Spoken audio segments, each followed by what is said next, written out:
ಭಂಗವನ್ನುಂಟು ಮಾಡಿ. ಹೇ ಮಹಾದೇವ, ಕ್ಷತ್ರಿಯ ಅಭಿವಂದನಿಗೆ ಸನ್ಮಾರ್ಗ ತೋರುವ ಸಶಕ್ತ ನೀನಾಗು.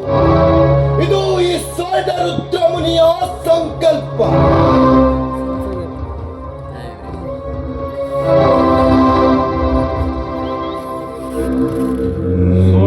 ಮುನಿಗಳಿಗೆ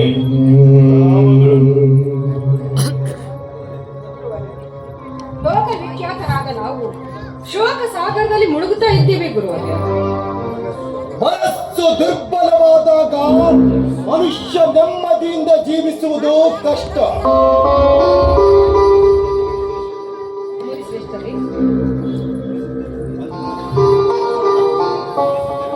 ಮುನಿ ಶ್ರೇಷ್ಠರೇ, ವಂಚಿತಪುರದ ಪ್ರಜೆಗಳ ರಕ್ಷಣೆಗಾಗಿ ಹಗಲು ಇರುವ ಶಿವನ ಧ್ಯಾನದಲ್ಲಿ ಇರುತ್ತಿರುವ ನಾವು ಅವರ ಪುತ್ರರು.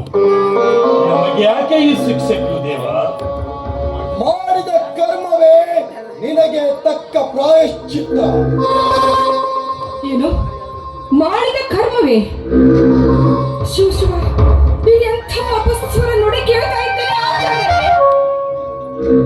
ವಾಂಚಿತಪುರದಲ್ಲಿ ಕರ್ಮ ದಾರಿ ತಪ್ಪಿದಾಗ ಸನ್ಮಾರ್ಗದತ್ತವೈವ ಧರ್ಮ ಧಾರ್ಮಿಕ ಈ ಹಂಸಾನಂದ ಮಹಾರಾಜ, ಇದರಲ್ಲಿ ನಮ್ಮಿಂದ ಏನಾದರೂ ಅಪಚಾರವೇ? ಹೇ ಮಹಾನುಭಾವ, ಮಾಡಿದ ಕರ್ಮ ನೆನಪಿಲ್ಲವೇ? ಶಿವರಾತ್ರಿ ದಿನದಂದು ನಿನ್ನ ಧರ್ಮ ಪತ್ನಿ ನೀಲಗಂಗಾ ಶಿವನ ವ್ರತದಲ್ಲಿದ್ದಾಗ ಪರವಶನಾಗಿ ಸರಸಕ್ಕೆ ಕರೆದು ಶಿವವ್ರತವನ್ನ ಭಂಗ ತಂದಿರು. ಅದಕ್ಕೆ ಅನುಭವಿಸು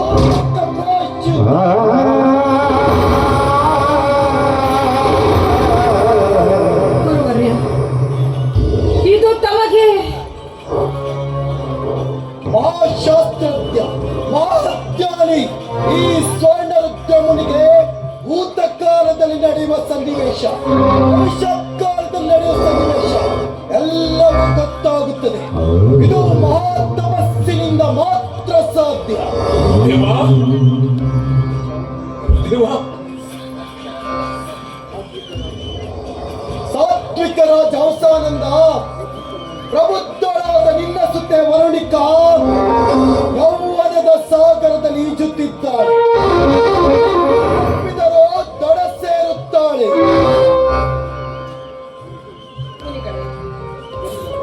ಕಂದಾಗ ಅಜೇಂದ್ರನ ಬದುಕೆ ಪ್ರಶ್ನಾತೀತವಾಗಿದೆ.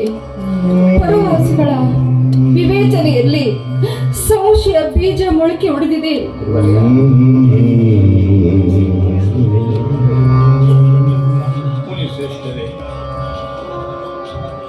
ಮಗಳು ನಮ್ಮ ಚೌಕಟ್ಟನ್ನು ದಾಟಿ ವಿವಾಹವಾದ್ರೆ ಆ ಅನಾಥ ಬಾಲಕನಿಗೆ ಯಾರು ದಿಕ್ಕು?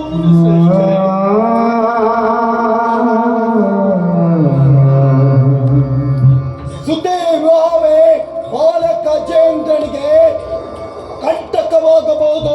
ಎಚ್ಚರ ಗುರುದೇವ, ಶಿವನ ಭಕ್ತರಾದ ನಮಗೀಗ ಇಂಥ ಸತ್ವ ಪರೀಕ್ಷೆ. ರಾಜ ಹಂಸಾನಂದ, ಶಿವಯಾಗ ಮಾಡು. ಮಾಡಿದ ಪಾಪಕ್ಕೆ ತಕ್ಕ ಪ್ರಾಯಶ್ಚಿತ್ತ ಸಿಗುತ್ತದೆ. ಶಿವಯಾಗ ಮಾಡಿದ ಮೇಲೆ ಪ್ರಾಯಶ್ಚಿತ್ತ ನಿಶ್ಚಿತ.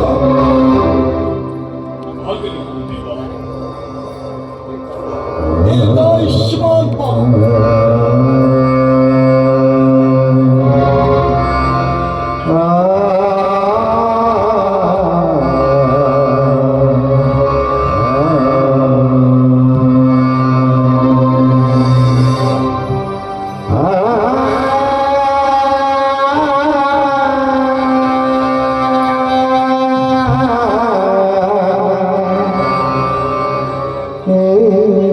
ಚರಿತ್ರೆ ಬರೆಯುವುದು, ಚರಿತ್ರೆ ಅಳಿಸುವುದು ಆ ಶಿವನ ಕೈಯಲ್ಲಿ. ಓಂ ನಮಃ ಶಿವಾಯ.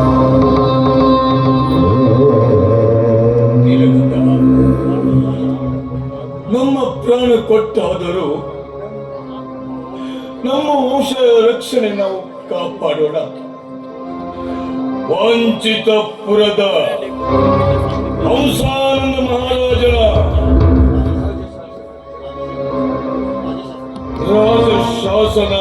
ಸಾಧಿಸಲಿ.